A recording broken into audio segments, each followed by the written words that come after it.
Salut à tous, c'est Baptiste de MGK Photographie. Aujourd'hui on se retrouve pour une vidéo un peu spéciale sur mon process argentique. Alors vous savez certainement que je fais des photos sur film pellicule avec des appareils photo à l'argentique, et aujourd'hui j'aimerais vous emmener un petit peu avec moi sur comment ça se passe. Donc là j'ai une pellicule qui a été exposée avec un Canon EOS 500 en noir et blanc, sur lequel il y a un peu de portraits, un peu de photos de rue, un peu de photos d'un meeting politique aussi. Et la première étape après la prise de vue de ces photos avec l'appareil photo, c'est d'aller les faire porter au labo pour qu'elles soient développées. Donc là je suis pas très loin du labo où je vais les faire habituellement développer, et on va y aller pour vous montrer un petit peu voilà, comment ça se passe.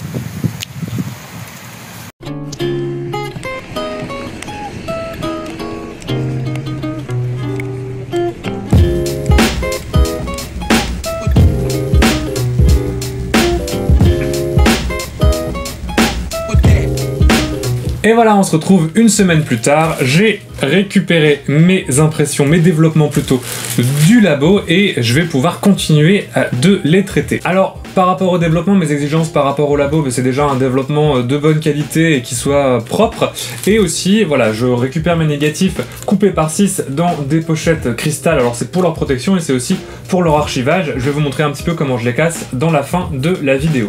Alors ce qui me reste à faire ici, c'est numériser ces négatifs pour les transformer en images. Alors là c'est du noir et blanc, mais je fais la même chose pour des pellicules couleur. Alors faut savoir que n'importe quel labo qui développera vos films aura un service de scan et de tirage de vos images, mais lorsque vous avez une production un petit peu importante, ça devient assez rapidement intéressant d'investir dans un scanner à négatif, que ce soit un scanner à plat qui fera à la fois du 35 mm ou du moyen format, ou alors si vous faites que du 35 mm, des scanners spécialisés dans le 35 mm.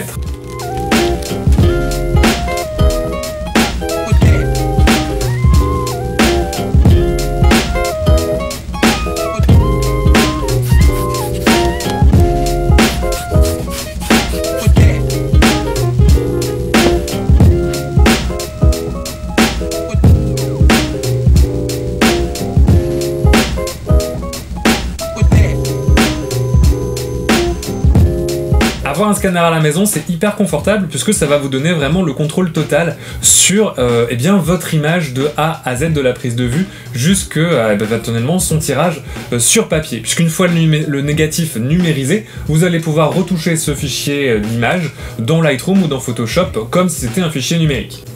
Alors je vous l'ai dit, une fois que mes photos sont scannées, j'aime bien faire quelques petites retouches sous Lightroom notamment, des choses un petit peu en termes de contraste, en termes de saturation.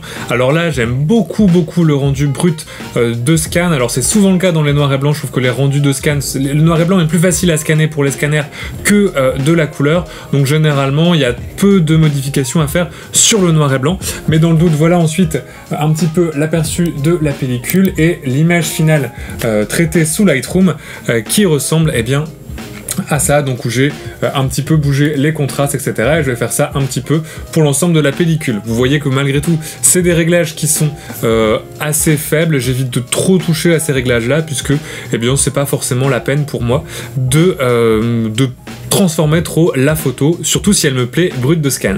Après, c'est à vous de vous fixer une limite sur les retouches que vous faites. Le but n'est pas forcément de trahir le négatif de base, mais des fois, le laisser brut n'est pas forcément la meilleure solution non plus. Il faut savoir que de toute façon, lorsque vous utilisez un scanner numérique, notamment quand vous scannez des pellicules couleur, le scanner fait une interprétation logicielle des différentes couleurs et des différentes informations qui sont présentes sur le négatif. Donc après, tant qu'à faire, autant utiliser l'outil numérique pour arriver à une image qui vous plaît et qui vous sera agréable à l'œil à regarder pour vous. Et la dernière étape, ça va être pour moi de ranger mes négatifs dans un classeur. Alors là, celui-ci n'est pas forcément le plus approprié, je suis en train d'en rechercher un nouveau, où vous avez l'ensemble de ma production argentique rangée dans ces pochettes cristal, avec pour chacune d'entre elles la date, le nom de l'appareil photo et le nom de la pellicule avec laquelle j'ai pris les différentes images. Ça me permet tout simplement de pouvoir retrouver mes négatifs et d'avoir une correspondance avec mon tri et mon classement numérique, puisque j'ai exactement la même méthodologie de classement et de renseignement des informations dans mon classement des négatifs numériques scannés. Voilà, c'est la fin de cette vidéo cette semaine. Alors j'espère que ça t'aura permis d'en apprendre un petit peu plus sur comment je fonctionne avec la photographie argentique. C'est, je pense, le fonctionnement de beaucoup de photographes argentiques. Si tu fais toi-même de la photo et que tu as un fonctionnement différent, je serais très content d'avoir tes idées et tes suggestions pour améliorer un petit peu mon workflow. N'hésite pas à mettre ça éventuellement en commentaire. Si la vidéo t'a plu, tu peux t'abonner à la chaîne pour pas manquer celle de la semaine prochaine. Et puis lâcher un petit pouce bleu et partager cette vidéo autour de toi, ça aidera beaucoup la chaîne à se développer. En tout cas, j'espère que mon process pourra t'aider à t'améliorer toi dans ton workflow et je te dis à la semaine prochaine. Salut tout le monde!